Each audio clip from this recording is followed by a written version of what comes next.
They taught their officers to hunt in the shadows of forgotten neighborhoods, where justice was measured in quotas and human dignity could be bought for the price of a promotion. Captain Warren called it proactive policing. The streets called it persecution. 2,000 arrests in 3 years, each one feeding a machine that turned police badges into profit and innocence into a luxury the poor couldn't afford. Then they made their fatal mistake. They arrested Monica Lewis. On paper, she was everything they looked for. A single black mother, working double shifts, living on the edges of their target zones. They expected her to break like the others, to plead guilty to a crime she didn't commit, to become another silent victory for their quotas. What they didn't count on was her receipt, or her resolve, or the way a mother's love, when pushed against injustice, can burn hotter than any corrupt system. Now, as she stands in their precinct, surrounded by the architects of oppression, Monica Lewis is about to teach them a lesson that will echo through police departments for years to come. Sometimes the most dangerous person in the room isn't the one with the badge. It's the one with nothing left to lose and everything to fight for. Just before we get back to it, I'd love to know where you're watching from today, and if you're enjoying these stories, make sure you're subscribed, because tomorrow's special episode is one you definitely don't want to miss. Monica Lewis massaged her aching feet as she pulled into the Walker's grocery store parking lot. The clock on her dashboard blinked 10:47 p.m., another exhausting double shift at Jerry's Diner done, but her day wasn't over yet. Her children needed food for the week, and this was her only chance to shop before tomorrow's shift at the cleaning service. The store's fluorescent lights buzzed overhead as Monica grabbed a shopping cart, its wheels squeaking with each push. Her diner uniform still smelled of grease and coffee, but changing clothes would have meant getting home even later. The store was nearly empty, save for a few other late-night shoppers and the bored-looking teenage cashier scrolling through his phone. She pulled out a crumpled shopping list from her coat pocket, smiling despite her exhaustion at her daughter. Lily's careful handwriting. Bread, eggs, milk was written in wobbly letters with "chocolate milk please" added at the bottom, surrounded by little hearts. 10-year-old Lily and her brother Marcus, 12, had been so understanding lately about their mother's long hours, never complaining when dinner was late or when they had to spend evenings with elderly Mrs. Green from next door. Got to make this quick, Monica muttered, heading for the produce section. She'd gotten efficient at these late-night shopping runs, knowing exactly which aisles to hit and which brands offered the best value. Store-brand cereals instead of the fancy boxes her kids saw on TV. The slightly bruised apples sold at a discount. Day-old bread that would still make perfectly good sandwiches. Every penny counted since their father had walked out 2 years ago, leaving Monica to shoulder every bill, every responsibility, every dream and worry about their children's future. Across town, Officer James Hayes sat in his patrol car, drumming his fingers against the steering wheel. 6 months on the force, and he still felt the same surge of pride every time he put on his uniform. The badge gleamed on his chest, polished each morning with careful attention. His colleagues might mock his eagerness, but Hayes had ambitions. He wasn't going to spend his career walking a beat or responding to domestic disturbances. He had his sights set on detective, maybe even captain someday. The radio crackled, breaking through his thoughts. Unit 247. This is Captain Warren. Hayes immediately sat up straighter. Unit 247 here, go ahead, Captain. Status report on your patrol of the target zones? Warren's voice carried an edge of impatience. Just finished Sector 3, sir. Moving to Sector 4 now. Pick up the pace, Hayes. You know we're behind on our monthly quotas. I need officers who understand what it takes to maintain law and order in this city. Don't make me regret giving you this beat. Hayes swallowed hard, remembering Warren's earlier orientation about which neighborhoods needed extra attention. The captain had been very clear about the importance of meeting certain metrics, particularly in the predominantly minority communities, that somehow always ended up with the highest arrest rates. Understood, sir. I won't let you down. Hayes pulled into the Walker's grocery parking lot, part of his designated patrol route.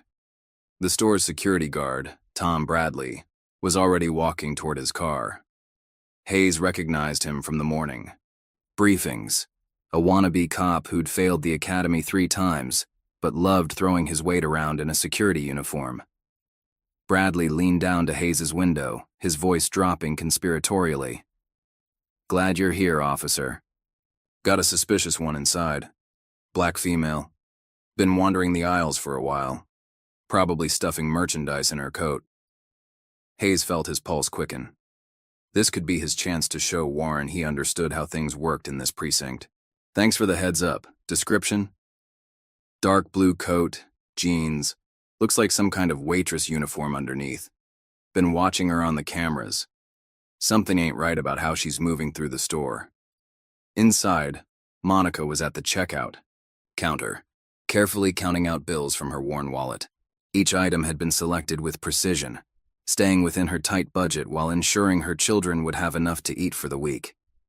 The teenage cashier barely looked at her as he scanned the items, more interested in his phone than the late-night customer. "That'll be $73.42, he mumbled. Monica counted out the exact amount, tucking the receipt safely in her pocket. Her grandmother had taught her long ago to always keep receipts, especially when shopping. Late at night. "Better safe than sorry," she'd said, and Monica had learned the wisdom of those words over years of being followed in stores, questioned about purchases, treated with suspicion for simply trying to feed her family.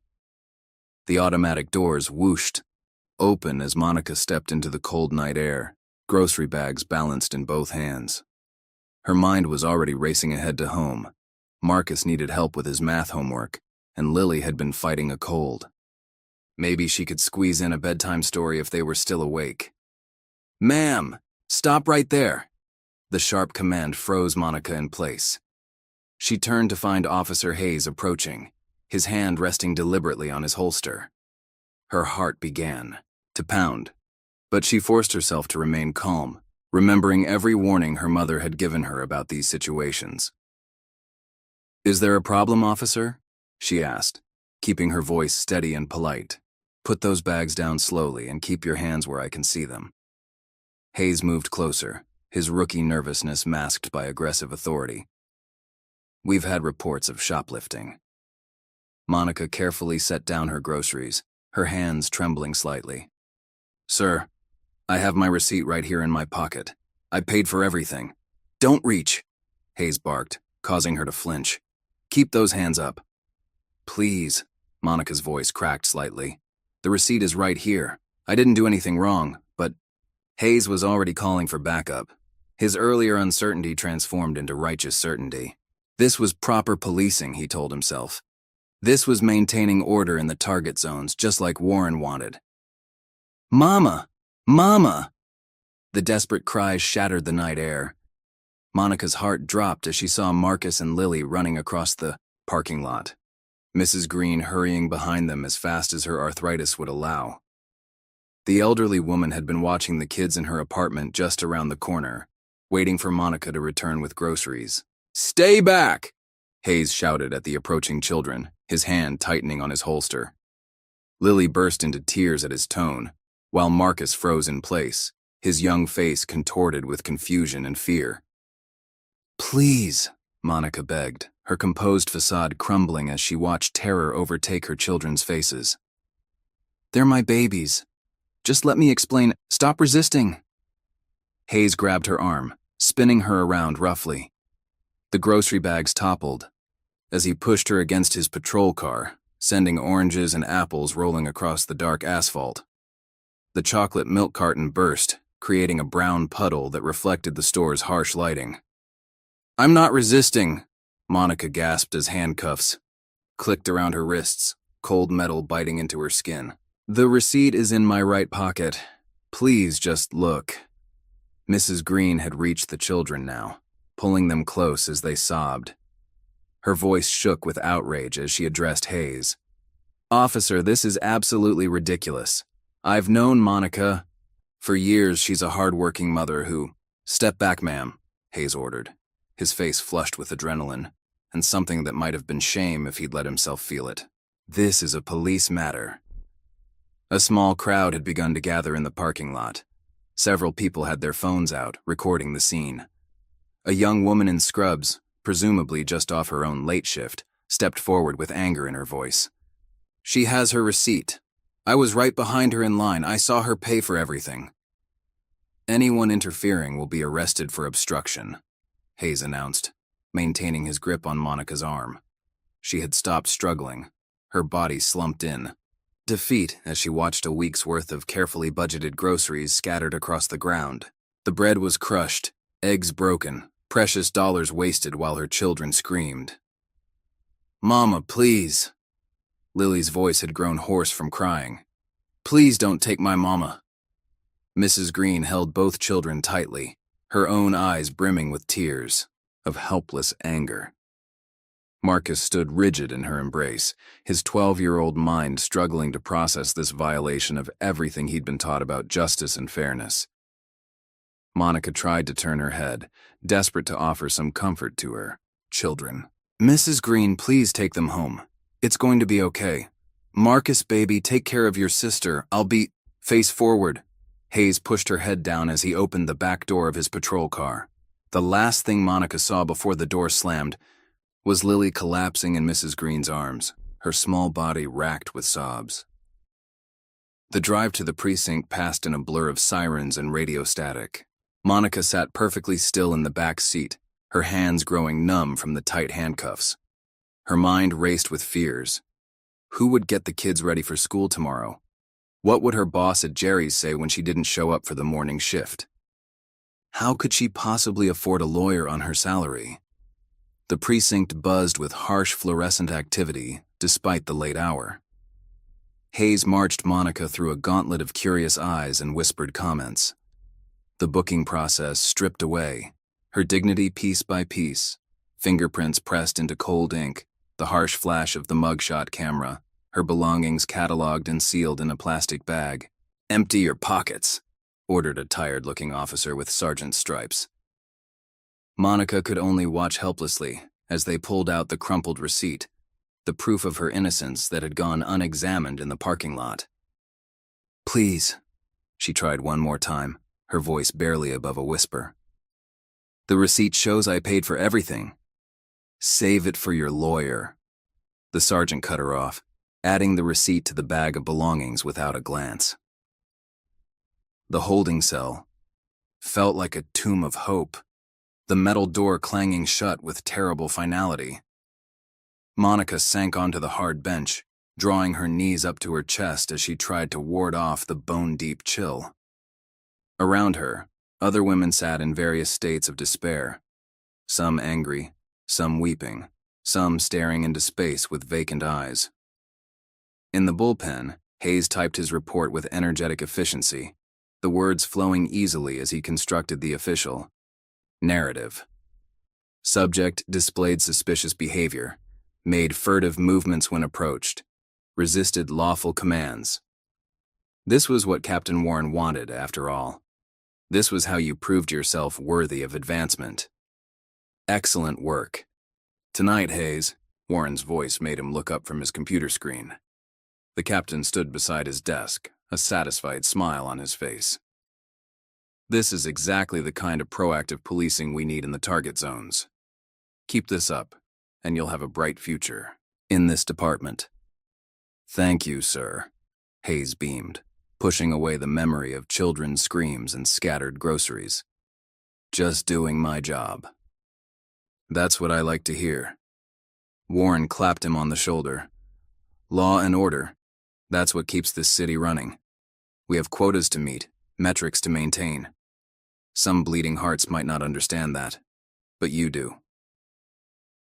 As Warren walked away, Hayes turned back to his report with renewed determination. This was his path forward, his chance to prove himself worthy of greater things. If some people had to suffer for the greater good, well, that was just how the system worked. In her cold cell, Monica pressed her forehead against her knees and finally allowed her tears to fall. She thought of her children, probably still awake, and terrified in Mrs. Green's apartment. She thought of her jobs, her carefully balanced budget, the life she'd worked so hard to build. One moment, one officer's decision, and everything was crumbling. But beneath her fear and despair, something else was taking root. Determination. She knew she was innocent. She knew this wasn't right. Somehow she would fight this. Somehow, she would make them see the truth. Her children needed her to be strong, to show them that justice was worth fighting for, even when the system seemed stacked against them. Outside the precinct, the night grew colder. The scattered groceries in the Walker's parking lot were eventually cleaned up by the night staff, the spilled milk washed away, the crushed bread and broken eggs thrown in the dumpster. Mrs. Green sat in her apartment, holding Monica's exhausted children as they finally fell into troubled sleep, whispering prayers for justice into the darkness. In his patrol car, Officer Hayes began his next loop through the target zones, his radio crackling with calls, his freshly pressed uniform still perfect, his conscience slowly hardening into the shape his superiors demanded. The night was still young, and there were quotas to meet, arrests to make, ordered to maintain. Monica closed her eyes in her cell, trying to find a comfortable position on the hard bench. The walls seemed to press in around her, but she refused to let them crush her spirit. Tomorrow would bring new challenges, explaining to her bosses, finding a lawyer, reassuring her children. But for now, she held on to her faith that somewhere, somehow, someone would help her fight back against the machine that had so carelessly torn her world apart. Hours crawled by in the holding cell. The fluorescent lights never dimmed, making sleep impossible. Monica thought about Lily's handwriting on the shopping list, about Marcus's face twisted in helpless anger, about Mrs. Green's promises to take care of them. She thought about the receipt in the property bag, such a small piece of paper to carry the weight of her innocence. She thought about Officer Hayes and wondered if he would sleep well tonight, if the sound of her children's screams would haunt his dreams as they now haunted her waking moments. Morning light filtered through the precinct's grimy windows as Monica was finally released, her belongings returned in a plastic bag. The local news vans were already gathering outside, their satellite dishes reaching toward the sky like hungry birds. Her heart sank when she saw her mugshot plastered across their screens. The words, "Local mother arrested for theft," scrolling. Beneath, Mrs. Green waited in the lobby, her weathered face tight with worry. "The children are at school," she said, pulling Monica into a fierce hug. "I made sure they ate breakfast, but they barely slept." "Oh, Monica, this isn't right." Monica's fingers trembled as she checked her phone. 27 missed calls. Her bosses, her children's school, numbers she didn't recognize. One voicemail from Jerry's diner stood out. "Given your situation, we'll need to find someone more reliable." Outside, reporters swarmed like locusts. "Mrs. Lewis, any comment on your arrest? Sources say you have a history of shoplifting. Care." "To respond? That's a lie." Monica's voice cracked with exhaustion and anger. "I've never stolen anything in my life." Mrs. Green guided her through the media gauntlet to her ancient Buick. As they drove away, Monica saw the headline on the local news website, "Repeat offender caught in grocery store heist." The photo they'd chosen made her look hardened, dangerous. Nothing like the exhausted mother she'd seen in the mirror that morning. "They're saying I've done this before," Monica whispered, her hands clenching into fists. "They're making me look like a criminal." "We won't let them get away with this," Mrs. Green declared, her arthritic hands gripping the steering wheel tightly. "My Harold, God rest his soul, always said that a lie can travel halfway around the world while the truth is still putting on its shoes, but truth catches up eventually." Back at her apartment, Monica found a termination notice from the cleaning service slipped under her door. 2 jobs lost in less than 12 hours. The rent was due in 10 days, and her savings wouldn't cover it. She sank onto her worn couch, overwhelmed by the speed with which her life was unraveling. Her phone buzzed with a text from an unknown number. "Saw what happened at Walker's. Have video. DM me. Justice Watcher." More messages followed as the video of her arrest spread across social media. Some offered support, others spewed hatred, but one caught her eye: a local activist named Rachel Martinez. "This isn't an isolated incident. Captain Warren's precinct has a pattern. Call me." The next morning, a small crowd gathered outside the precinct. Signs bobbed in the morning air. "Justice for Monica. Stop police quotas. Black Lives Matter." Rachel stood at the center, her megaphone amplifying years of community frustration. "How many more innocent people will be arrested to meet quotas?" she demanded. "How many more families torn apart?" Inside the precinct, Officer Hayes watched the protesters through Venetian blinds. His report sat open on his computer, the official narrative feeling hollow in the light of day. The video of the arrest had gone viral, and the comments were brutal. His own sister had called, her voice thick with disappointment. "Jimmy, what were you thinking? Don't let it get to you." Captain Warren's voice made him jump. "Social media warriors don't understand what it takes to keep order." "Speaking of which, the DA's office called. They're offering your perp a deal. Plead guilty to a misdemeanor. Time served." Hayes nodded mechanically, but something didn't sit right. The receipt had been in her pocket, just like she'd said. He'd seen it in booking, date-stamped, itemized. Why were they pushing for a plea? The courthouse stood like a stone guardian in the heart of downtown, its marble steps well worn by the feet of those seeking justice. Monica climbed them slowly, Mrs. Green at her side. The prosecutor's office had summoned her for a meeting, and she couldn't afford to ignore the call. Assistant District Attorney William Sheffield sat behind a massive desk, his suit as crisp as his tone. "Mrs. Lewis, let's be practical. You're a single mother with no savings and no lawyer. We're offering you a way out. Plead guilty to misdemeanor theft, and this all goes away. Time served, minimal fine."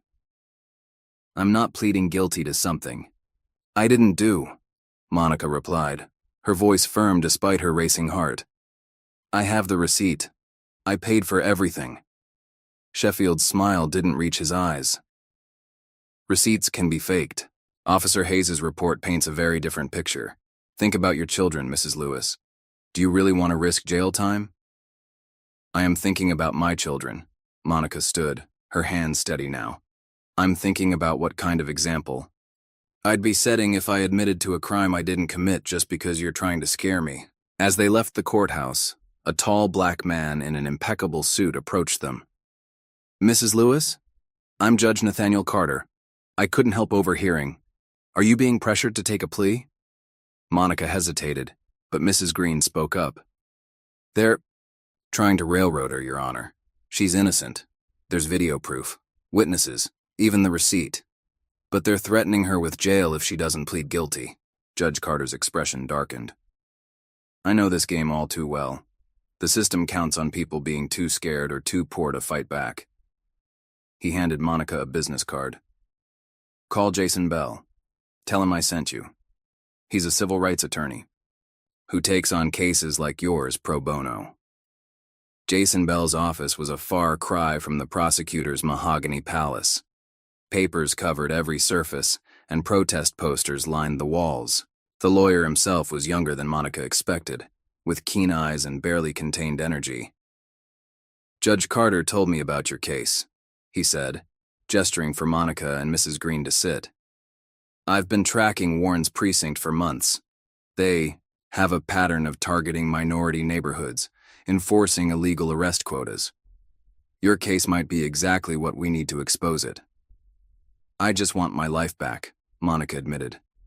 "I lost both my jobs, my kids are traumatized, and the media's painting me as some kind of career criminal." "We'll get your life back," Jason promised, "and maybe help others avoid the same fate. But I need you to be strong. Warren and his cronies won't go down without a fight." Back at the precinct, Hayes sat through the daily briefing, trying to ignore the growing knot in his stomach. Warren was praising the department's proactive policing strategies, boasting about increased arrest numbers. The other officers nodded along. but Hayes noticed Officer Maria Rivera staring at her hands, her face troubled. After the meeting, Hayes found himself studying arrest reports from the past 6 months. The pattern was undeniable. Predominantly minority neighborhoods, similar charges, same outcome. Most defendants took plea deals, their lives forever marked by convictions they couldn't afford to fight.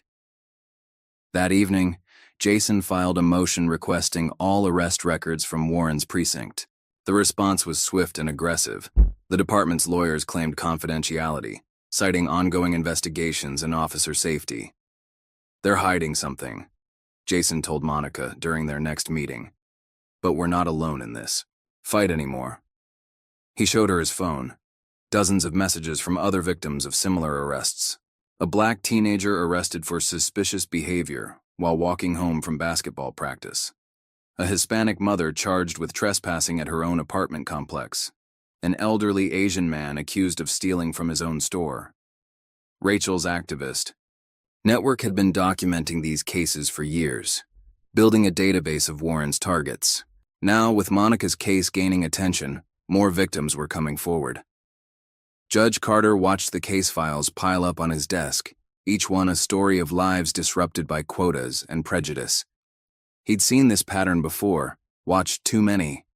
Innocent people plead guilty because they couldn't afford justice. Not this time. "The motion for discovery is granted," he announced in a packed courtroom. "The department will provide all requested records within 7 days. Warren's face turned purple with rage. Hayes, sitting in the back of the courtroom, felt something shift inside him. The captain's anger wasn't about protecting officers or maintaining order. It was about protecting a corrupt system that profited from human misery. That night, Hayes couldn't sleep. The faces of Monica's children haunted him, their terror, their tears, their lost innocence. He thought about his own childhood dreams of being a cop, of protecting people and serving justice. When had those dreams twisted into this nightmare of quotas and false arrests?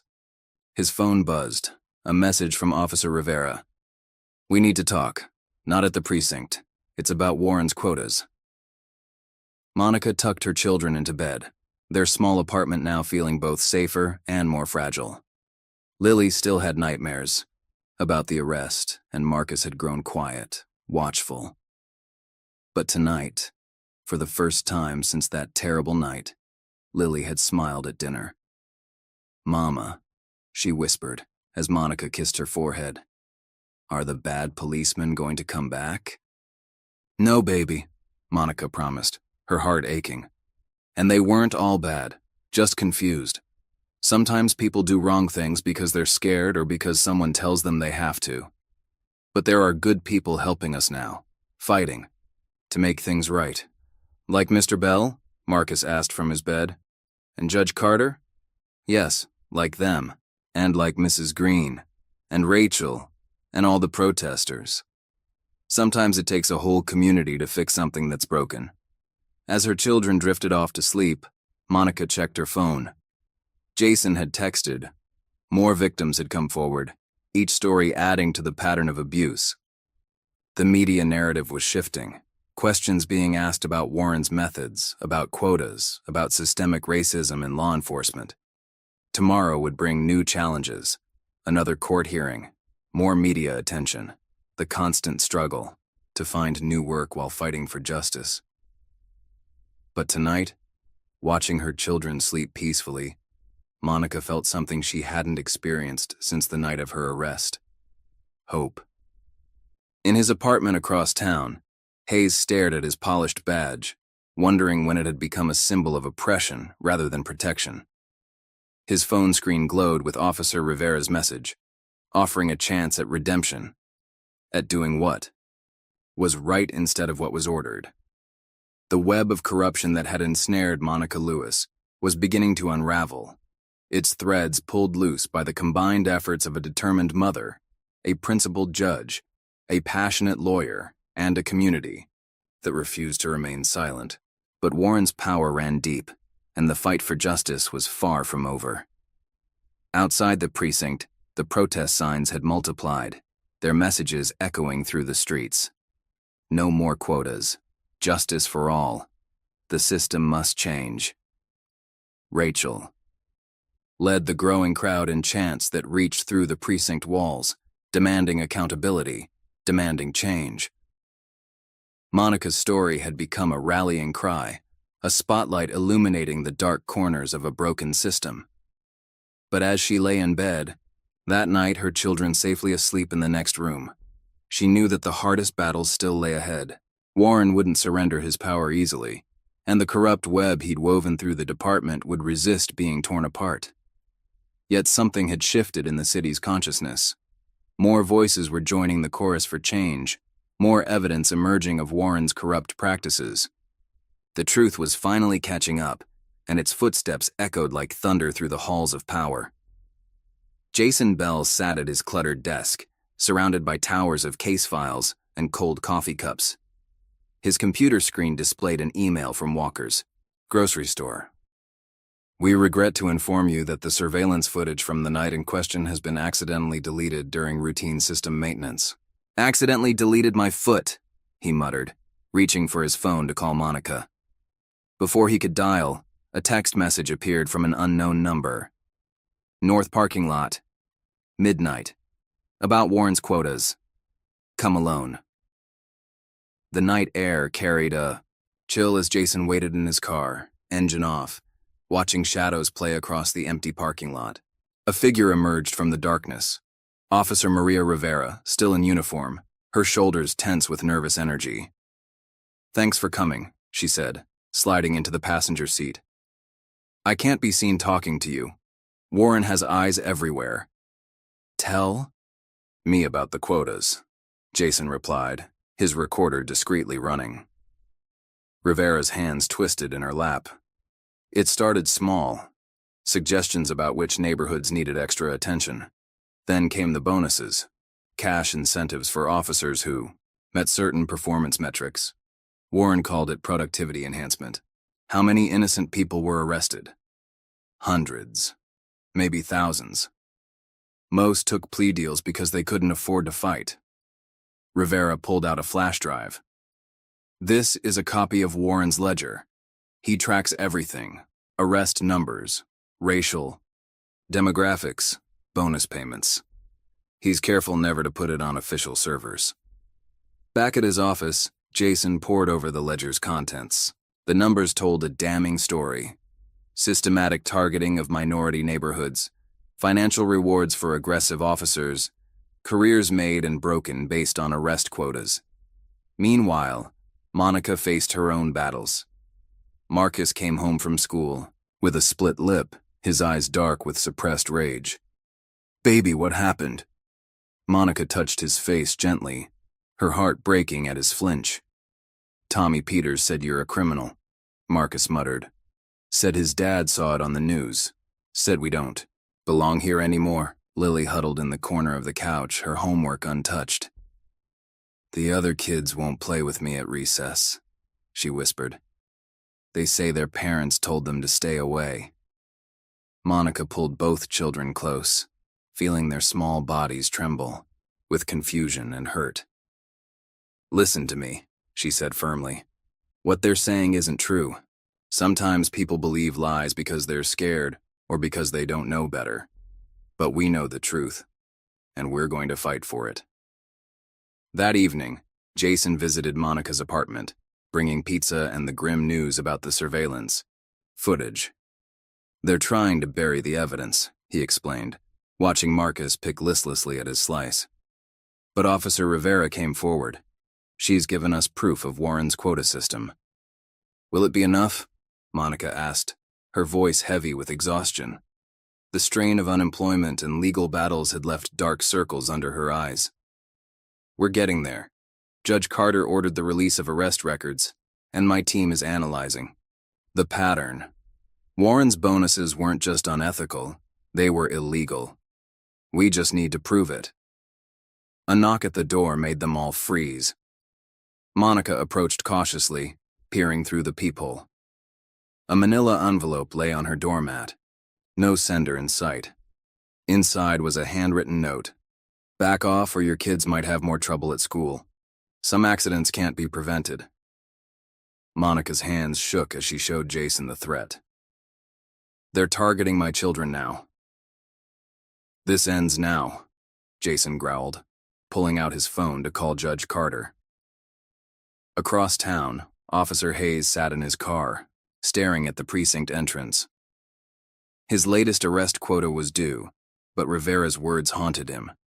How many other innocent people had he arrested, their lives destroyed to feed Warren's corrupt machine? His phone buzzed. Another message from Warren.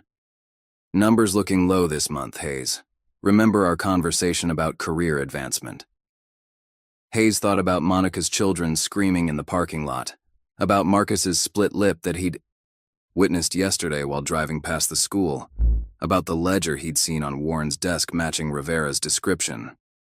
At Walker's Grocery, the night manager, David Wilson, locked up with trembling hands. Earlier that day, 2 plainclothes officers had visited, reminding him about the importance of community cooperation. The surveillance footage hadn't been accidentally deleted. He'd erased it himself under their watchful eyes. The guilt ate at him as he drove home. He'd thought being a good citizen meant supporting the police, but what if the police weren't supporting justice? Rachel's activist network had been busy. Her latest blog post connected Warren's arrest patterns to city funding, revealing how quotas generated revenue through fines and plea deals. Comments poured in from other victims, their stories forming a devastating picture of systemic abuse. The whole system is designed to trap people, she explained to her followers in a live stream. They arrest innocent people, pressure them into plea deals, then use those convictions to justify more aggressive policing. It's a cycle of injustice funded by our tax dollars. Jason worked late into the night, linking evidence from Rivera's ledger to official arrest records. A clear pattern emerged. Officers who met quotas received bonuses, while those who questioned the system found themselves assigned to dead-end beats or facing internal investigations. His computer pinged with an email from a former officer who'd worked under Warren. I tried to report the quota system 3 years ago. They buried the complaint and forced me into early retirement. I kept copies of everything. The next morning, Monica walked her children to school, ignoring the whispers and stares from other parents. Marcus walked with his head high, but his hand gripped hers tightly. Lily hummed quietly to herself, a nervous habit she'd developed since the arrest. Remember what I told you, Monica said at the school gates. You have nothing to be ashamed of. We're fighting for the truth. Mrs. Lewis? She turned to find Officer Hayes standing awkwardly nearby, his uniform crisp, but his face troubled. The sight of him made Lily shrink behind her mother. What do you want? Monica asked, stepping between Hayes and her children. Hayes swallowed hard. I need to tell you something. About Warren, about the quotas, about why I really arrested you that night. Before he could continue, a patrol car pulled up sharply. Captain Warren himself stepped out, his face thunderous. Officer Hayes, my office now. Hayes looked at Monica, then at her children, then back at Warren. In that moment, he had to choose between the career he'd dreamed of and the truth he could no longer deny. Meanwhile, Judge Carter received a thick envelope from Jason. As he read through the evidence, the ledger, the witness statements, the pattern of corruption, his jaw tightened. This wasn't just about one wrongful arrest anymore. This was about a system that had betrayed its fundamental purpose. He drafted an order requiring the precinct to preserve all records and communications. Warren might have deleted the store footage, but there would be no more convenient accidents that afternoon. Jason met with Monica to review their strategy. The threat against her children had shaken her, but it had also strengthened her resolve. We're not just fighting for me anymore, she said, showing him pictures other victims had sent. Elderly men humiliated by false arrests, young mothers separated from their children, teenagers whose futures were derailed by coerced plea deals. We're fighting for all of them. As they talked, more evidence arrived. Rachel's network had identified over 200 cases matching Monica's. Minority residents arrested on flimsy pretexts, pressured into pleas, their lives forever altered by Warren's quota system. David Wilson, the night manager, finally broke. His silence, providing a sworn statement about the deleted footage. "They said my job would be at risk if I didn't cooperate," he explained. "But I can't live with this anymore. I have the original footage backed up on my personal drive." The footage showed exactly what Monica had claimed. A normal shopping trip ended by Hayes' aggressive intervention. More importantly, it showed Warren himself visiting the store hours before the arrest, speaking with security guard Bradley. Officer Rivera continued gathering evidence, taking enormous risks to document Warren's ongoing corruption. She recorded conversations about quotas, photographed internal memos, and compiled lists of officers who'd been rewarded or punished based on their arrest numbers. Late that night, Hayes sat in his apartment, staring at his badge and gun. Warren's threats echoed in his mind, but so did the sound of children crying, of lives being broken for the sake of statistics. His phone held dozens of texts from Warren, each more threatening than the last. The next morning, Monica received another envelope. But this time, when she opened it, she smiled. Inside were statements from other officers in Hayes' precinct, each one detailing Warren's quota system and its devastating impact on the community. Jason added these statements to his growing file. The evidence was overwhelming. A conspiracy of quotas, racism, and greed that had destroyed countless lives. Now they just had to prove it in court. As Monica tucked her children into bed that night, Lily asked a question that broke her heart. "Mama, why do some police officers hurt people instead of helping them?" "It's complicated, baby," Monica answered, carefully. "Sometimes people forget why they chose their jobs. They forget that their power is supposed to help people, not hurt them. But there are good police officers too, ones who remember. And when the bad ones do wrong things, it's up to everyone else to stand up and say no." "Like you're doing?" Marcus asked from his bed. "Like we're all doing," Monica corrected him. "Me, Mr. Bell, Judge Carter, Officer Rivera, even Officer Hayes now. Sometimes it takes a whole community to fix something that's broken." Across the city, others were joining the fight. David Wilson gave his statement to the press, exposing the coercion behind the deleted footage. Former victims of Warren's quota system came forward, their stories filling Rachel's blog and local news reports. Hayes sat in his car outside the precinct, Rivera's words ringing in his ears. "We took an oath to protect and serve, not to destroy. Lives for bonuses." His hand hovered over his phone, Judge Carter's number ready to dial. One call would change everything. His career, his life, the entire system he'd been part of. In his chambers, Judge Carter reviewed the mounting evidence.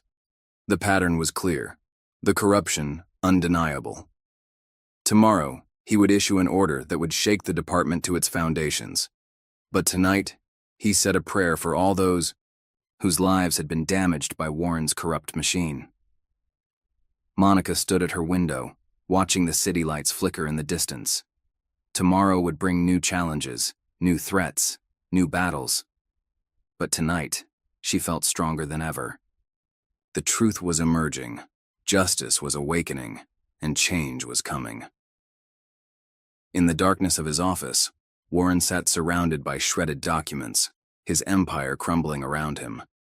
But even as he destroyed evidence, more was being created. His own. Officers were turning against him, their conscience finally outweighing their fear. The web of corruption was unraveling, its threads pulled loose by the courage of those who dared to stand against it. Tomorrow would bring revelation and reckoning, but tonight, the truth gathered strength in the shadows, waiting for its moment to shine. Morning sunlight streamed through the courthouse windows as Monica straightened her borrowed suit jacket. Mrs. Green had insisted on lending it to her, along with a pair of sensible shoes that pinched her toes. "You look like what you are," the elderly woman had declared. "A respectable woman fighting for justice." The courtroom buzzed with tension. Community members filled the gallery, many wearing "Justice for Monica" buttons. Rachel's activists lined the back wall, notebooks ready. Reporters sketched quick portraits of the scene, their pens scratching against paper since cameras weren't allowed.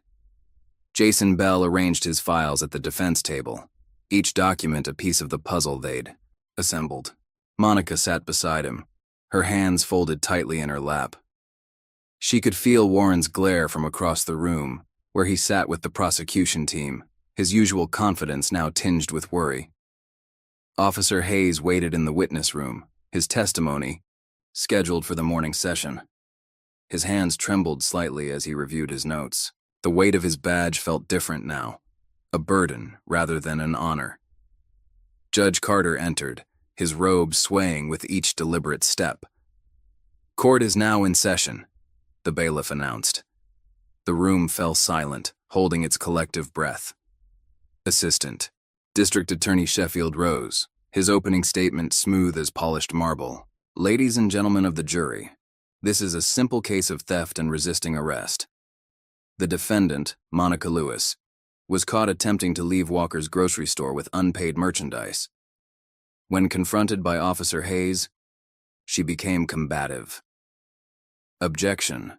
"Your Honor," Jason interrupted. "Counsel is testifying rather than providing an opening statement."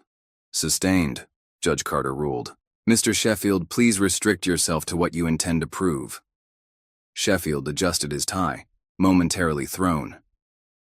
"The state will prove that Officer Hayes had probable cause to arrest Mrs. Lewis, that she resisted a lawful arrest, and that her claims of innocence are merely an attempt to avoid responsibility for her actions." When Jason stood to deliver his opening, his voice carried the weight of every document they'd uncovered, every witness who'd come forward.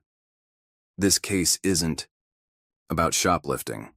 It's about a system that turns innocent people into criminals to meet quotas. We will prove that Mrs. Lewis was targeted, arrested, and prosecuted, not because she committed any crime, but because she was in the wrong place, at the wrong time, with the wrong skin color." Officer Hayes was the first witness called. He walked to the stand stiffly, avoiding Monica's eyes. After being sworn in, he faced Sheffield's questioning. "Officer Hayes, please describe the events of the night in question." Hayes swallowed hard, looking at his hands. "I received a call about a suspicious person at Walker's grocery. The security guard, Tom Bradley, reported possible shoplifting in progress." "And what did you observe when you arrived?" Hayes paused, his rehearsed testimony dying in his throat. He looked at Monica, at her children sitting with Mrs. Green in the gallery, at Warren's threatening glare. "I observed Mrs. Lewis leaving the store with grocery bags. Did she appear suspicious?" "No, sir. She appeared to be a mother finishing her shopping." Sheffield's eyes narrowed. "Officer Hayes, isn't it true that she reached for something when you approached her?" "She tried to show me her receipt," Hayes replied, his voice growing stronger. "She told me repeatedly that she had proof of purchase, but I didn't listen. I was more concerned with meeting quota, with making an arrest." "Move to strike," Sheffield barked. "Non-responsive." "Overruled," Judge Carter interjected. "The witness may explain his actions." Jason's cross-examination revealed the full truth. Hayes described the quota system, the pressure from Warren, the targeting of minority neighborhoods. His voice shook as he recounted how many lives he damaged in pursuit of advancement. "Why are you telling us this now?" Jason asked. Hayes looked directly at Monica for the first time. "Because I can't lie anymore. Because what I did was wrong. Mrs. Lewis was innocent, the receipt was in her pocket. I arrested her because she fit the profile Warren told us to target, because I wanted to impress him, because I forgot why I became a police officer in the first place." During the lunch recess, Jason received an urgent text from Rachel. She'd obtained the recovered surveillance footage from David Wilson, showing Warren's visit to the store before Monica's arrest. The judge allowed it into evidence over Sheffield's strenuous objections. The footage played on the courtroom's monitors. The gathered crowd watched as Monica shopped carefully, paid for her groceries, and was subsequently arrested despite her attempts to show the receipt. More damning was the earlier footage of Warren speaking with Bradley, pointing out Monica when she entered the store. The state's case is built on racism and quotas, Jason argued. Mrs. Lewis wasn't arrested for committing a crime. She was arrested for being black in what Captain Warren designated as a target zone. Sheffield tried to salvage his case by attacking Monica's character. Isn't it true that you've had previous interactions with law enforcement? Yes, Monica answered calmly. I called them when my ex-husband became violent. I called them when someone broke into my neighbor's apartment. I called them because I believed they would help. Instead, they targeted me. Judge Carter's voice cut through Sheffield's next question. Counsel, if you continue this line of questioning without evidence of relevant prior convictions, you will be held in contempt. The afternoon brought Officer Rivera to the stand. She detailed the quota system's operation, supported by years of documented evidence. Her testimony painted a picture of systematic corruption, with Warren at its center. Officers who met quotas received cash bonuses, she explained. Those who questioned the system were punished with bad shifts, poor evaluations, or worse. Warren called it motivation, but it was pure corruption. Warren shifted uncomfortably in his seat as Rivera described his methods. His phone buzzed, constantly with messages from city officials, each one more panicked than the last, as the depth of his corruption became public. The jury sat transfixed as Jason presented chart after chart, showing the racial disparity in arrests. The numbers were stark. Minority residents were 5 times more likely to be arrested in Warren's precinct, with most cases ending in plea deals rather than trials. Mrs. Lewis refused to plead guilty to a crime she didn't commit, Jason reminded the jury. She stood up to a system designed to break her, and in doing so, she exposed the truth about police quotas, racial profiling, and the corruption that turns law enforcement into a tool of oppression. Monica's children watched from the gallery as their mother took the stand. Her voice never wavered as she described the night of her arrest, the humiliation of jail, the loss of her jobs, and the ongoing trauma suffered by her family. I taught my children to trust the police, she testified. I taught them that the law protects everyone equally. That night in the parking lot, they learned a different lesson. But now, they're learning a new one. That standing up for the truth matters, that justice is worth fighting for. Sheffield's cross-examination tried to focus on the minute details of that night, but Monica's answers remained consistent and clear.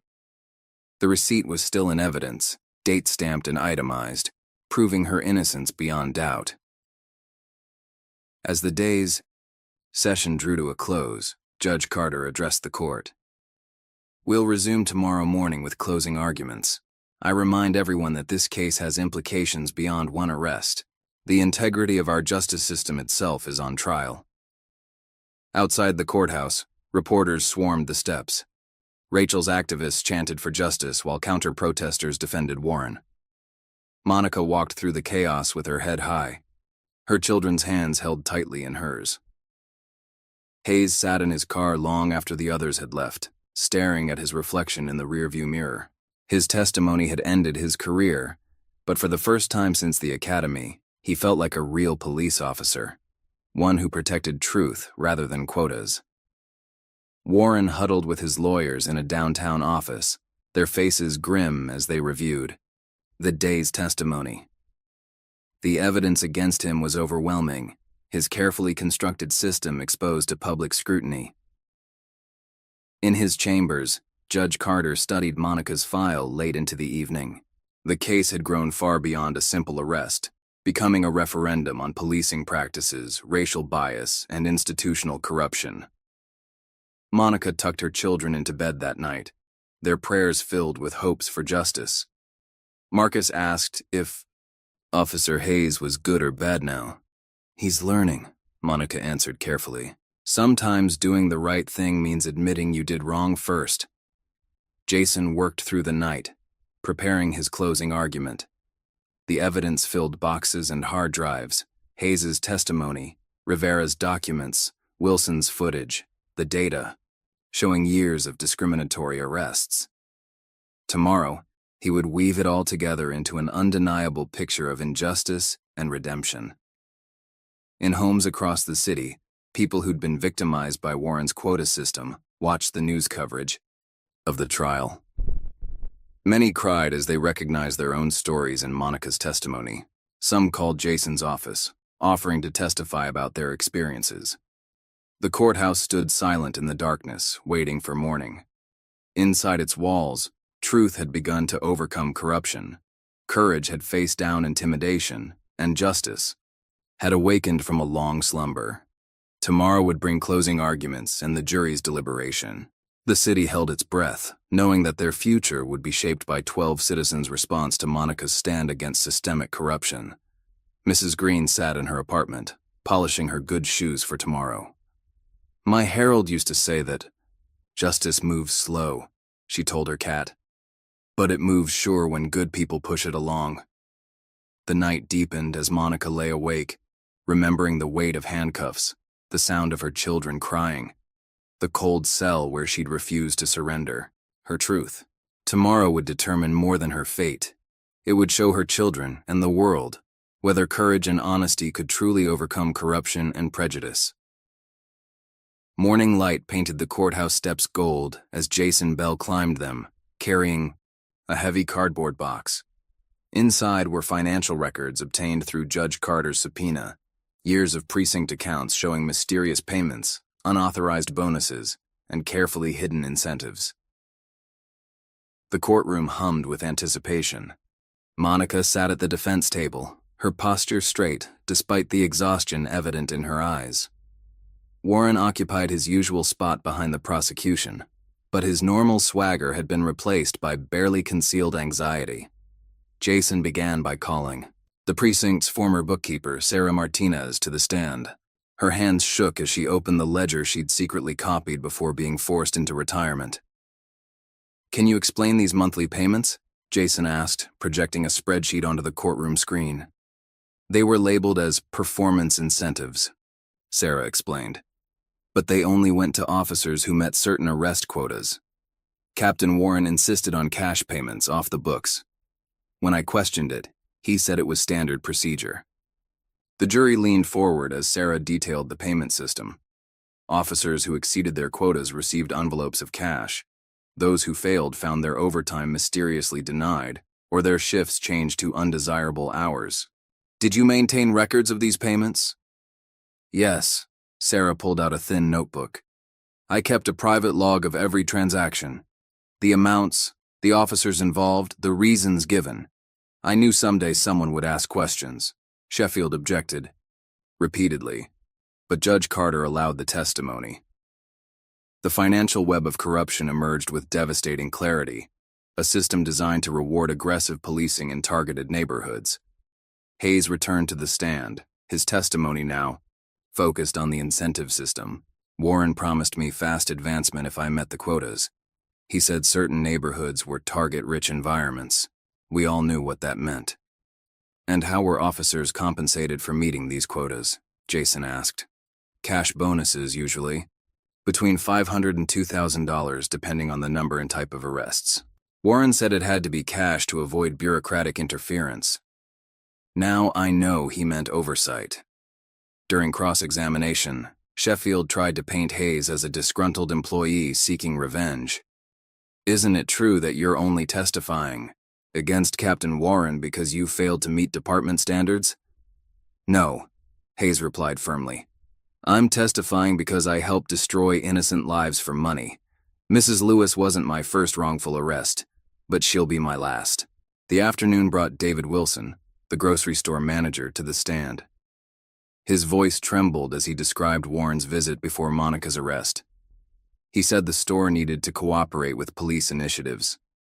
When I asked what that meant, he pointed out Mrs. Lewis entering the store. Said she fit the profile they were looking for. "And what happened to the surveillance footage?" Jason prompted. 2 officers came to my office the next day. Said it would be better for everyone if the footage disappeared. They watched while I deleted it. Wilson paused, gathering courage. But I had already backed up the files. I couldn't sleep knowing an innocent woman might go to jail. The recovered footage played again, this time synced with security cameras from multiple angles. The jury watched Warren's arrival, his conversation with Bradley, Monica's normal shopping trip, and the aggressive arrest that followed. Officer Rivera took the stand next, armed with years of documented evidence. She described how Warren had built his corrupt empire, using quotas and financial incentives to turn police officers into profit generators. The system targeted minority neighborhoods, she explained. Warren called them high-yield zones. Officers were encouraged to make arrests for minor infractions or on flimsy pretexts. The goal wasn't public safety. It was meeting quotas. Sheffield's cross-examination grew increasingly desperate. Officer Rivera, isn't it possible these payments were legitimate performance bonuses? No. Rivera's voice was firm. They were. Bribes to violate people's rights. We arrested innocent people like Mrs. Lewis because it meant extra money in our pockets. Warren created a system that turned police officers into predators. The evidence mounted as Jason introduced internal emails, text messages, and departmental memos. Warren had carefully built his quota system over years, insulating himself with layers of deniability while pressuring officers to generate arrests. Monica watched from the defense table as her case expanded beyond her own arrest. Each witness revealed new depths of corruption, new layers of systemic abuse. Her children sat in the gallery with Mrs. Green, their young faces solemn as they absorbed the proceedings. During a brief recess, Jason received an urgent call from Rachel. Her network had uncovered financial connections between Warren and city officials, including campaign contributions linked to arrest statistics. Warren wasn't just corrupting the police department, Jason told Monica. He was selling aggressive policing as a political tool. More arrests meant more funding, more power, more influence. Back in session, Jason called an unexpected witness, former officer Michael Thompson, who'd been forced out of the department 3 years earlier after questioning Warren's methods. I reported the quota system to Internal Affairs, Thompson testified. 2 days later, Warren called me into his office, said if I pursued the complaint, certain incidents from my past would come to light. When I refused to back down, those incidents were mysteriously discovered. I was given a choice: retire quietly or face investigation. The jury listened intently as Thompson described how Warren had systematically removed officers who questioned his methods while promoting those who embraced them. The pattern was clear: a deliberate transformation of law enforcement into a profit-driven enterprise built on racial profiling and false arrests. Warren's face grew increasingly pale as his carefully constructed system was exposed. His phone buzzed constantly with messages from political allies desperately trying to distance themselves from the growing scandal. During another recess, Monica overheard 2 jurors talking in the hallway. "It's not just about one wrongful arrest anymore," one whispered. "The whole system is corrupt." Jason's next witness was a forensic accountant who'd analyzed the precinct's finances. Using complex charts and graphs, she demonstrated how arrest quotas correlated with budget increases, political donations, and officer promotions. "The data shows a clear pattern," she explained. Neighborhoods with primarily minority residents were targeted for increased arrests. These arrests generated fines, fees, and forfeitures that funded both the quota bonuses and political contributions. Sheffield attempted to object, but Judge Carter allowed the testimony. "The financial motivation behind Mrs. Lewis's arrest is directly relevant to this case," he ruled. As the day progressed, more victims of Warren's quota system filled the gallery. Their presence served as silent testimony to the human cost of corruption. Lives derailed by false arrests, families torn apart by coerced plea deals, communities devastated by aggressive policing. Hayes watched from his seat as the full scope of his former captain's corruption emerged. The cash bonuses that had once seemed like rewards for good policing now felt like blood money. During the afternoon session, Jason introduced evidence of Warren's attempts to cover his tracks. Deleted emails recovered by computer forensics experts showed frantic messages ordering subordinates to shred documents and wipe hard drives. Captain Warren knew his system was illegal, Jason told the jury. That's why he insisted on cash payments. That's why he destroyed evidence. That's why he threatened anyone who questioned his methods. Monica's testimony took on new significance as the final witness of the day. She described how Warren's quota system had nearly destroyed her family. The jobs lost, the reputation damaged, the trauma inflicted on her children. I wasn't arrested because I committed a crime, she said clearly. I was arrested because I was worth money to them. My children watched their mother being handcuffed because Captain Warren needed to meet his quotas. Sheffield had no questions on cross-examination. The evidence was too overwhelming, the corruption too blatant to explain away. As court adjourned for the day, Judge Carter made an unprecedented announcement. In light of today's testimony, I am referring this matter to the FBI for investigation of civil rights violations and criminal corruption. Outside the courthouse, reporters swarmed the steps as Rachel led protesters in chants for justice. Warren slipped out a side door, his lawyer shielding him from cameras while refusing to comment.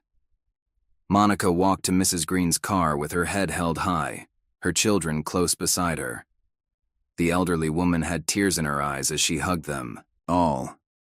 Truth always rises, she said softly, like cream to the top of milk. Might take time, but it always rises. That evening, Jason worked late in his office, preparing for the next day's proceedings. The evidence boxes surrounding him told a story of systemic corruption, of power abused and justice perverted. But they also told a story of courage, of people like Monica who refused to be broken, of officers like Rivera who chose truth over security, of citizens who stood together against injustice. Hayes sat in his apartment, his badge and gun on the coffee table. His testimony had ended his police career, but for the first time since the academy, he felt clean. Tomorrow would bring more revelations, more evidence of corruption, more proof that the system he'd once believed in had been twisted into a tool of oppression. Warren paced in his darkened office, shredding documents even as he knew it was too late. His empire of quotas and kickbacks was crumbling, exposed by the very people he'd tried to break.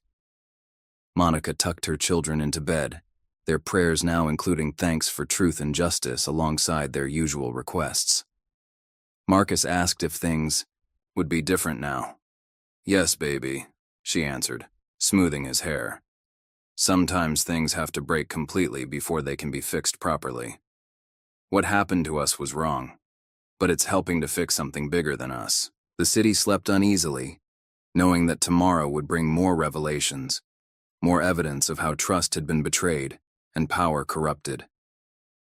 But in that darkness, hope was growing. Hope that truth could overcome corruption, that justice could be restored. That change was finally coming. Monica's hands trembled as she straightened her blouse. The morning sun filtered through her apartment window, casting long shadows across the floor. Outside, she could hear news vans already gathering, their satellite dishes reaching toward the sky like metal flowers. You ready, Mama? Marcus asked, his school uniform neat and pressed. Lily stood beside him, clutching the lucky charm bracelet Mrs. Green had given her. Ready as I'll ever be, baby. Monica hugged them both, breathing in their familiar scents, drawing strength from their presence. The courthouse buzzed with anticipation. The jury had deliberated for 3 days, each hour feeling like an eternity to Monica. As she walked through the security checkpoint, familiar faces nodded in support. Courthouse staff who'd watched the trial unfold, activists who'd stood vigil outside, other victims of Warren's quota system who'd come forward. Jason met them at the courtroom doors, his tie slightly crooked from a sleepless night. Whatever happens, he whispered to Monica, You've already won. The truth is out. Inside, the gallery filled quickly. Rachel's activists occupied one side, their Justice for Monica buttons catching the fluorescent light. On the other side sat police officers, some supporting Warren, others there to witness justice. Officer Rivera sat directly behind Monica, her presence a silent reminder of the courage it took to break the blue wall of silence.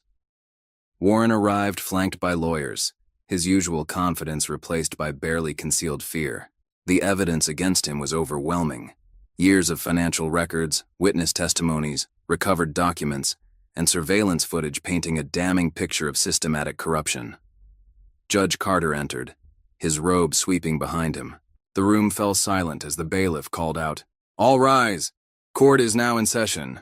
Bring in the jury," Carter ordered, his voice carrying the weight of justice about to be served. 12 faces filed in, avoiding eye contact with both Monica and Warren.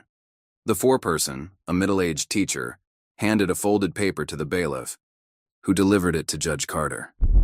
"In the matter of State versus Monica Lewis on the charge of shoplifting, how do you find?" The foreperson stood. "Not guilty." Monica's children grabbed Mrs. Green's hands tightly as tears began flowing freely in the gallery. "On the charge of resisting arrest?" "Not guilty." Relief flooded through Monica's body as Jason squeezed her shoulder. But Judge Carter wasn't finished. "Given the evidence presented during this trial, I am taking the extraordinary step of ordering the immediate arrest of Captain James Warren on charges of corruption, conspiracy, civil rights violations, and obstruction of justice." The courtroom erupted as federal marshals moved toward Warren. His face turned ashen as handcuffs clicked around his wrists, the same sound that had haunted Monica's nightmares. "You can't do this," Warren sputtered. "I was maintaining order, following department policies." "The policies were corrupt," Judge Carter responded, his voice cutting through the chaos. "And you were their architect." "Officer Hayes, approach the bench." Hayes walked forward, his shoulders straight despite the weight of his actions. "Yes, Your Honor. You are hereby remanded into federal custody pending charges of perjury, false arrest, and conspiracy. Your cooperation will be noted at sentencing." As Hayes was led away, he paused near Monica. "I'm sorry," he said softly. "What I did to you and your family. I'll spend the rest of my life trying to make it right." Monica nodded, understanding that redemption often begins with acknowledgement of wrong. Judge Carter continued, his voice resonating with authority. "This case has exposed a cancer within our justice system, a system of quotas that turn police officers into predators, targeting minority communities for profit. This ends today." He turned to Monica. "Mrs. Lewis, on behalf of the court, I offer our deepest apologies for the injustice you've endured. Your courage in fighting this corrupt system has opened the door for reform." Rachel's activists erupted in cheers as Monica hugged her children, their small bodies trembling with emotion. Mrs. Green wiped tears from her eyes, whispering prayers of thanksgiving. Outside the courthouse, reporters thrust microphones toward Monica. "How does it feel to be vindicated?" She gathered her thoughts, remembering all the nights she'd lain awake wondering if justice would prevail. "This isn't just about me. It's about every person who's been wrongly arrested, every family traumatized by corrupt police practices. Today shows that truth can overcome injustice if we're brave enough to stand for it." Jason announced plans to file a civil lawsuit against the city. The quota system didn't just hurt Monica, it damaged countless lives. "We'll ensure every victim receives compensation and that systemic changes are implemented." Rachel's network had already begun documenting other cases, creating a database of lives affected by Warren's corruption. Her latest blog post went viral, detailing the human cost of quota-based policing and demanding comprehensive reform. The mayor held an emergency press conference, desperately trying to distance himself from the scandal. "I am shocked and appalled by these revelations," We will cooperate fully with federal investigators and implement immediate reforms. But Rachel's research had already exposed connections between City Hall and Warren's corrupt practices. Campaign contributions tied to arrest statistics, emails discussing productivity metrics, evidence that the mayor's office had ignored complaints about quota-based policing. Federal investigators descended on the precinct, seizing computers and documents. Officers who had participated in Warren's system began coming forward, hoping to avoid prosecution by cooperating. Monica walked down the courthouse steps, holding her children's hands. The morning sun felt warmer somehow. The air, cleaner. Mrs. Green waited by her car, ready to drive them home. "What happens now, Mama?" Lily asked, her voice small but hopeful. "Now we heal, baby, and we help others heal too. Sometimes good things come from bad situations if we're brave enough to stand up for what's right." That evening, Monica's apartment, filled with supporters celebrating the verdict. Rachel brought food from local restaurants that had followed the trial. Jason discussed plans for the civil suit while Mrs. Green entertained the children with stories. Officer Rivera arrived late, having spent the day helping federal investigators. "They're finding more evidence every hour," she reported. "Warren's corruption went deeper than anyone imagined." The next morning's headlines told the story. "Justice prevails. Corrupt police captain arrested. Quota system exposed. Calls for reform grow. Mother's courage breaks blue wall of silence." Monica sat at her kitchen table, reading messages from other victims of Warren's system. Each story echoed her own. False arrests, coerced pleas, lives disrupted by quotas and corruption. But now they had hope. A path to justice opened by her refusal to accept injustice. In his jail cell, Warren faced the consequences of his actions. His empire of quotas and kickbacks had crumbled, exposed by the very people he'd tried to victimize. The sound of cell doors closing reminded him of all the innocent people he'd sent behind bars. Hayes sat in federal custody, writing a detailed confession of every wrongful arrest he'd made under Warren's system. Each name represented a life he'd helped damage, a wrong he needed to right. Judge Carter worked late into the night, drafting orders for systemic reforms. The quota system hadn't just corrupted one precinct, it had infected the entire concept of justice. Change would require more than arrests and convictions. It would demand a complete reimagining of law enforcement. Rachel's activists gathered outside the precinct, their signs now calling for specific reforms. End arrest quotas. Community oversight now. Police for justice, not profit. The federal investigation expanded, following trails of corruption through City Hall and beyond. Each document revealed new connections, new compromises, new betrayals of public trust. Monica tucked her children into bed that night, their prayers filled with gratitude for justice served. Marcus asked if everything would be different now. "Change takes time," she answered truthfully. "But today showed that it's possible when people stand together for what's right."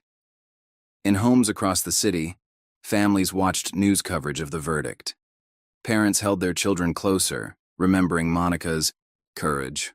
Communities began organizing, determined to ensure that quotas and corruption would never again masquerade as law enforcement. Mrs. Green sat in her apartment, smiling as she watched the evening news. "Harold would be proud," she told her cat. Justice moved slow, but it moved sure. The night deepened as the city processed the day's events. In the darkness, hope bloomed like flowers through concrete. Hope for reform, for healing, for a justice system worthy of its name. Monica stood at her window, watching the city lights flicker. The verdict had changed more than her life. It had cracked the foundation of systemic corruption. Tomorrow would bring new challenges, but tonight she could rest, knowing that truth had prevailed, that courage had been rewarded, that justice was possible even in the darkest times. The stars shone down on a city transformed by one mother's refusal to accept injustice. In precincts across town, officers contemplated their own roles in maintaining or challenging corrupt systems. In community centers, activists planned next steps in the fight for reform. In homes touched by quota-based policing, families began to hope for healing and restitution. Summer air carried the sounds of the city: traffic, distant sirens, children playing in spite of everything. Monica closed her window, knowing that tomorrow would bring new battles for justice. But tonight, truth had won. Tonight, courage had triumphed. Tonight, hope lived again. Autumn leaves scattered across the courthouse steps as Warren and Hayes entered for their sentencing hearing. 3 months had passed since Monica's vindication, months filled with federal investigations, plea deals, and a steady stream of revelations about the depth of corruption within the police department. Warren's trial had been brief but devastating. Former officers testified about his quota system, financial experts traced millions in illegal payments, and community members shared stories of lives destroyed by wrongful arrests. The evidence left no room for doubt. Judge Carter's courtroom was packed as he prepared to deliver the sentences. Monica sat in the gallery between Mrs. Green and Jason, watching the men who had nearly destroyed her life face accountability. "James Warren," Judge Carter began, his voice heavy with authority. "You transformed law enforcement into a profit-driven enterprise that targeted minority communities. You corrupted officers under your command, betrayed public trust, and caused untold harm to innocent citizens." Warren stood rigid, his former arrogance replaced by defeated resignation. "The court sentences you to 15 years in federal prison, without possibility of early release. Additionally, you are ordered to make restitution to all victims of your quota system." As Warren was led away, Hayes stepped forward. His cooperation with investigators had revealed crucial evidence, but accountability couldn't be avoided. "Officer Hayes," Carter continued, "your cooperation is noted, as is your evident remorse. However, you participated in numerous wrongful arrests, knowing they were unjust. The court sentences you to 5 years, with eligibility for parole after 3. Hayes nodded, accepting his punishment. Before being escorted out, he turned to Monica. "I'll spend every day trying to make amends." Outside, Rachel's activists celebrated the sentences with signs reading, "Accountability matters" and "Justice served." The crowd included many of Warren's victims, their faces reflecting a complex mix of vindication and lingering pain. The city council chambers overflowed during a special session to address police reform. Monica testified about her experience, her voice steady as she described the human cost of quota-based policing. "This isn't about punishing police," she explained. "It's about creating a system that truly serves and protects everyone equally." The council passed a comprehensive reform package, including elimination of all arrest quotas, mandatory body cameras, independent oversight committee, community policing initiatives, regular audit of arrest patterns, enhanced training on racial bias. Jason's civil lawsuit against the city reached a historic settlement. Monica received substantial compensation, but more importantly, the agreement mandated systemic changes in law enforcement practices. "The settlement isn't just about money," Jason announced to reporters.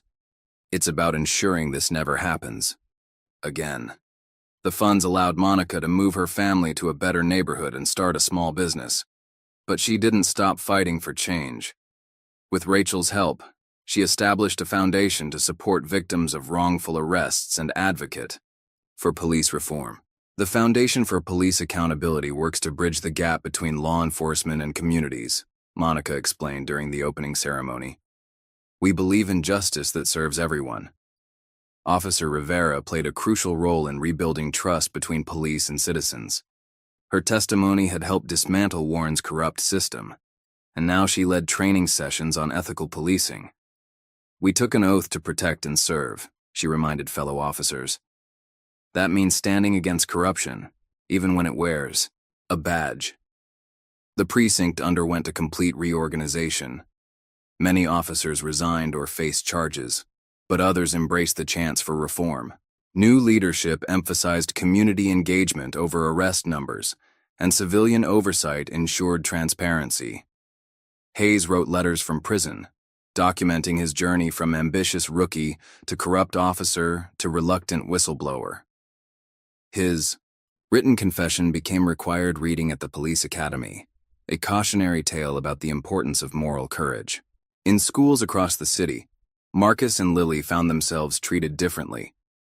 Some saw them as heroes' children, others as troublemakers who had exposed police corruption. Their teachers noticed both children showing unusual maturity in discussions about justice and fairness.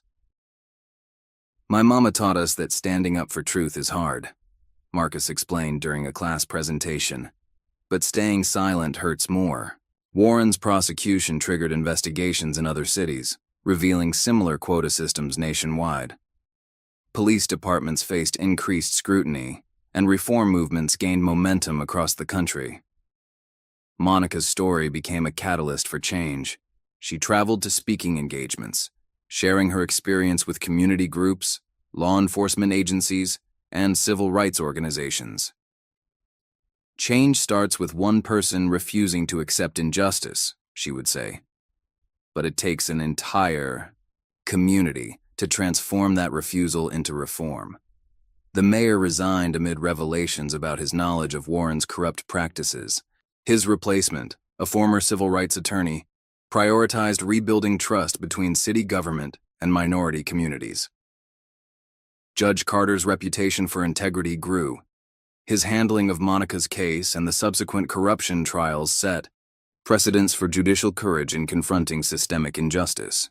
"The law must serve justice," he wrote in a widely cited opinion, "not quotas, not politics, not prejudice." Mrs. Green watched these changes unfold with satisfaction. Her apartment became a gathering place for community organizers, her wisdom helping guide the ongoing fight for reform. "Progress isn't just about changing laws," she often said. "It's about changing hearts and minds." 1 year after Warren's arrest, the city gathered for a memorial service honoring victims of quota-based policing. Families shared stories of loved ones imprisoned, lives derailed, trust shattered. But they also spoke of healing, of communities, united in demanding change. Monica stood at the podium, her children beside her, addressing the gathered crowd. "A year ago, I was just a mother trying to feed her children. Today, we're all part of something larger, a movement to ensure justice serves everyone equally." The Foundation's work expanded, offering legal aid, counseling, and advocacy support to families affected by police misconduct. Each case represented another chance to transform pain into progress.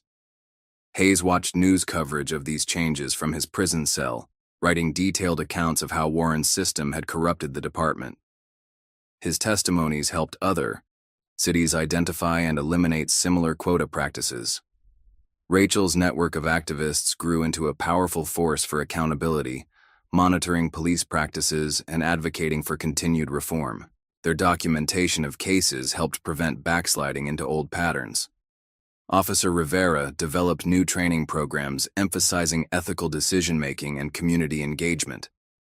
Young officers learned to measure success by lives improved, rather than arrests made. The precinct's transformation became a model for departments nationwide. Visitor groups toured the facilities, learning about community policing initiatives and civilian oversight mechanisms. Marcus excelled in school, his experiences fueling an interest in law and justice. Teachers noted his thoughtful contributions to discussions about civil rights and social change. Lily's nightmares about the arrest gradually faded, replaced by pride in her mother's courage. She started a student group promoting understanding between youth and law enforcement. Monica's small business thrived, becoming a gathering place for community members and reform advocates. The walls displayed newspaper articles about the case, alongside artwork created by local children. The foundation established scholarships for children of incarcerated parents, helping break cycles of poverty and trauma. Each recipient represented hope for a more just future. Warren served his sentence in a federal facility, his empire of corruption dismantled, his legacy transformed from respected captain to cautionary tale about abuse of power. One evening, Monica found Marcus studying the framed newspaper article about Warren's sentencing. "Do you think he understands now?" he asked. "What he did to people?" "I hope so," Monica answered thoughtfully. "But what matters more is that we understand how to prevent it from happening again, how to stand up for what's right, how to change things that are wrong."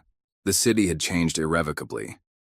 Trust was being rebuilt, not through speeches and promises, but through consistent action and accountability. Each reformed policy, each civilian oversight meeting, each community policing initiative represented another step toward justice. As autumn deepened into winter, Monica stood at her business's window, watching leaves dance in the wind.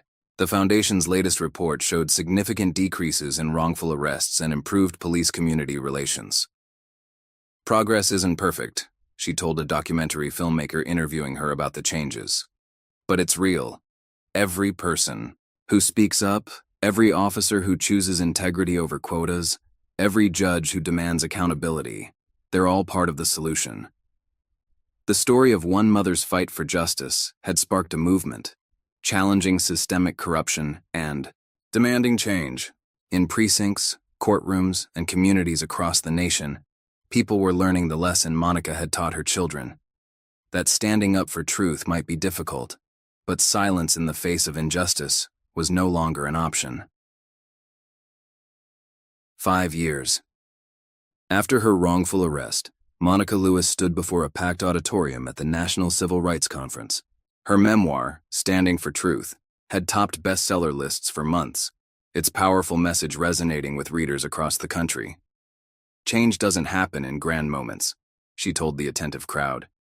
"It happens in small choices, in everyday courage, in refusing to accept injustice as normal. My story began with a grocery store receipt, but it became about something much larger: the courage to stand up when systems fail us." In the front row, Marcus and Lily, now teenagers, watched their mother with pride. Marcus had just started college, majoring in law, with dreams of becoming a civil rights attorney like Jason Bell. Lily, a high school junior, led her school's social justice club and mentored children affected by police misconduct. Judge Carter sat nearby, his recent retirement allowing more time for advocacy work. His final years on the bench had established precedents for police accountability nationwide. Today, he would introduce Monica's keynote address about transforming law enforcement. "Mrs. Lewis didn't just win a case," he told the audience. "She sparked a movement that changed how we think about justice, accountability, and community policing." The Police Accountability Foundation, which Monica had established with her settlement money, now had offices in 12 cities.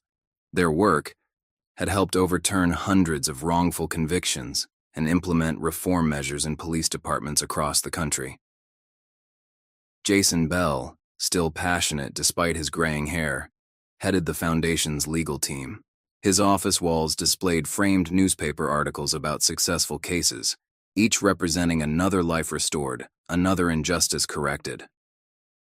"Monica taught us all about courage," he often told new lawyers joining the foundation. "Not the dramatic kind you see in movies, but the quiet courage of standing firm when everything seems stacked against you." Officer Rivera had risen to become the city's first female police chief, implementing training programs that became national models for ethical policing. Her emphasis on community engagement and accountability had transformed the department's culture. "We measure success differently now," she explained during a training session. "Not by arrest numbers, but by trust built, problem solved, communities served." The former precinct building had been converted into a community center, its walls adorned with murals celebrating unity and justice. Weekly meetings brought together police officers and community members for dialogue and problem solving. Mrs. Green, now in her 80s but still sharp as ever, ran a youth mentoring program at the center. Her apartment remained a gathering place for activists and organizers, her wisdom helping guide new generations in the fight for justice. Change is like bread rising, she would say, serving her famous sweet potato pie. It needs time, warmth, and people working together. Hayes had served his sentence, using his time to document the evolution of Warren's corrupt system. His written accounts helped other departments identify and eliminate similar practices. Upon release, he joined the Foundation's speaking circuit, sharing his journey from corruption to redemption. "I can't undo the harm I caused," he told audiences. "But I can help prevent others from making the same mistakes." Warren remained in federal prison, his appeals exhausted. The system he'd built had been dismantled, its corrupt practices exposed and eliminated. His name became synonymous with abuse of power, studied in law schools as a cautionary tale.